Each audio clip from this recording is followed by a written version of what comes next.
दोस्तों, आज की कहानी है चिंता।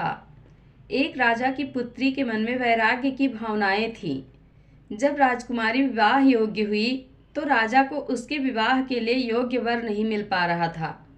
राजा ने पुत्री की भावनाओं को समझते हुए बहुत सोच विचार करके उसका विवाह एक गरीब सन्यासी से करवा दिया।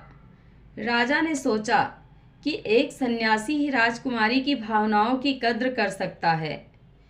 विवाह के बाद राजकुमारी खुशी खुशी सन्यासी की कुटिया में रहने आ गई।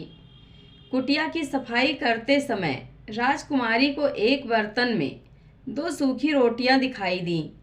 उसने अपने सन्यासी पति से पूछा कि रोटियां यहाँ क्यों रखी हैं। सन्यासी ने जवाब दिया कि ये रोटियां कल के लिए रखी हैं। अगर कल खाना नहीं मिला तो हम एक एक रोटी खा लेंगे। सन्यासी का ये जवाब सुनकर राजकुमारी हंस पड़ी।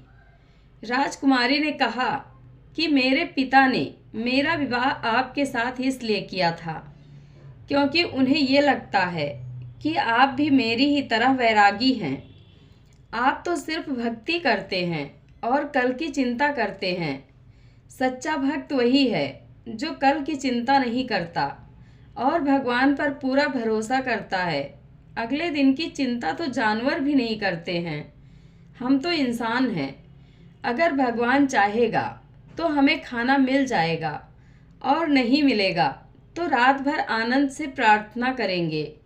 ये बातें सुनकर सन्यासी की आंखें खुल गई। उसे समझ आ गया कि उसकी पत्नी ही असली सन्यासी है। उसने राजकुमारी से कहा कि आप तो राजा की बेटी हैं, राजमहल छोड़कर मेरी छोटी सी कुटिया में आई हैं, जबकि मैं तो पहले से ही एक फकीर हूँ। फिर भी मुझे कल की चिंता सता रही थी। सिर्फ कहने से ही कोई सन्यासी नहीं होता। सन्यास तो जीवन में उतारना पड़ता है। आपने मुझे वैराग्य का महत्व समझा दिया।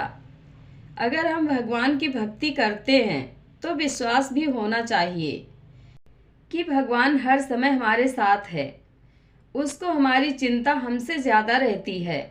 कभी आप बहुत परेशान हो, कोई रास्ता नज़र नहीं आ रहा हो, तो आप आंखें बंद करके विश्वास के साथ उस परमात्मा को पुकारें जिसने आपको यह सुंदर मनुष्य जीवन दिया है। सच मानिए, थोड़ी देर में आपकी समस्या का समाधान मिल जाएगा। जय श्री कृष्ण। आप लोगों को यह कथा कैसी लगती है कमेंट बॉक्स में अपनी राय अवश्य दें। धन्यवाद।